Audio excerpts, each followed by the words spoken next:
Which side are you on? Which side are you on? Which side are you on, my people? Which side are you on, my people? Together, which side are you on?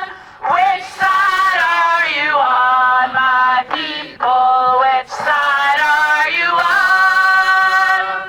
Which side are you on? Now you can choose the English words or the Hebrew words. Eshtami tukami zeya lo ticha. Eshtami tukami zeya lo ticha.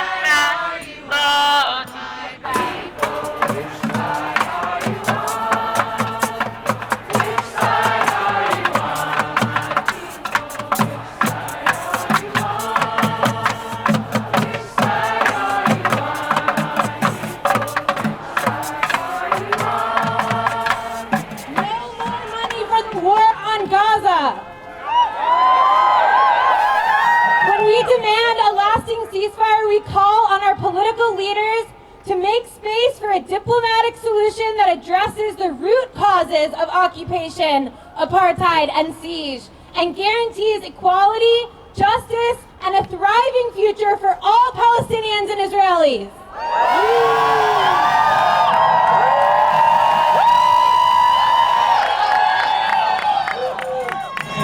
Great privilege to be here tonight with profound admiration and gratitude for If Not Now's leadership in organizing these events in large numbers of progressive Jews calling for ceasefire now. I want to share a little bit of my own personal Torah from my own personal life, and I also want to share the Torah of a man who I unfortunately never met, but who lives in me and with me, and whose memory is a blessing for all of us. And his name is Abraham Joshua Heschel. It is to me as a rabbi and to my colleagues and to Jews, it is horrifying that the army of the Jewish state that should embody the Jewish value of protecting life has at this point killed 18,000 or more Gazans. 18 is the number of life. It is the number of life. It's a shanda. It's a shame. Yes, it's a shame. Shanda. They've killed over 18,000. 18 is high. We are commanded to choose life. Uvacharta v'chayim. And at the 18,000 and more times they've violated that commandment in your name and in my name. And we say, not in our name. Not in our name. Not in our name. Not in our name. Not in our name. Not in our name. Not in our name. Not in our name. Not in our name. Not in our name. I was born in South Africa, in Cape Town, 7 years after the Holocaust, and 4 years after the establishment of the State of Israel. The Judaism that I was taught was centered on Zionism and the notion of never again. And our white Jewish community enjoyed all the racist privileges afforded to white people in an apartheid era.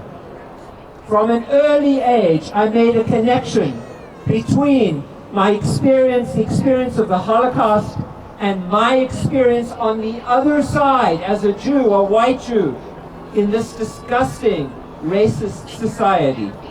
As a deeply committed Jewish kid, I was profoundly disappointed that my rabbis and the Jewish leaders were all complicit in a deafening silence about the issue of apartheid, a racist system that violated every single thing that I learned in my Jewish school and in my holy books and in my Torah and in my prayer book. It was in that context that seeing an image, a photograph of Rabbi Abraham Joshua Heschel marching with the Torah, with Martin Luther King Jr., Dr. Martin Luther King Jr., from Montgomery to Selma.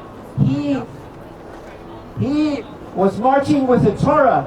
That image spoke to me. When he returned home, Susanna, his daughter, asked him what it felt like. He responded, "I felt like I was praying with my feet."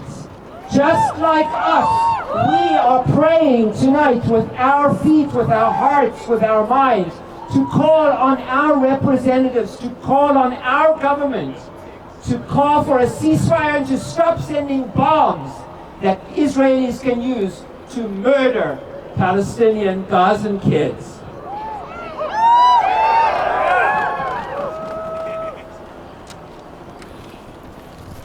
Our Jewish community, the American Jewish community, the world Jewish community, has also failed to fight wrong with right. We have denied and lied about the Nakba, the expulsion of the majority of Palestinians in 1947-48. We have not ended an occupation that has continued for more than 50 years. Not only that, we have built settlements beyond on that occupied territory, making any compromise with the Palestinian people impossible.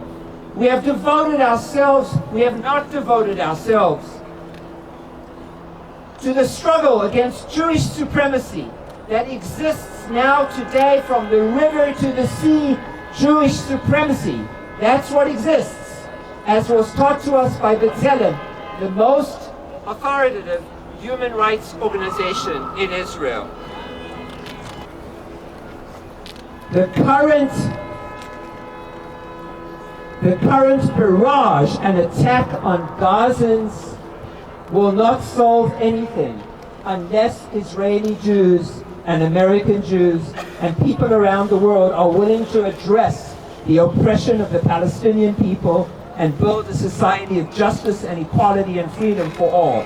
That's the only way to peace. It is the only way. As Heschel says, unless we fight for what's right, for justice, for goodness, we will be forced to offer more sacrifices on the altar of war. And right now, we are offering sacrifices on the altar of war because we won't fight for good. The safety of Israeli Jews and Palestinians is intertwined like this. The Jews will never be safe as long as Palestinians are not safe. And we must end occupation and apartheid in Israel. It's the only way to safety for both peoples. The first step in that process is a ceasefire. A ceasefire now, turning towards the challenges of creating a new reality, one that honors the life of all people who live on the land of Israel, Palestine, and ensures justice, equality, and freedom. May our presence here tonight help move our leaders and ourselves towards that dream. Together we say, ceasefire now! Ceasefire now! Justice for all now! Justice for all now! A new beginning now! A new beginning now! We call on you, Senators Markin and Warren, to support ceasefire, not to provide weapons, but to support the building of a shared future. Kein Yehi Ratzon. So may it be. May that be God's will, and may we make it God's will. Amen.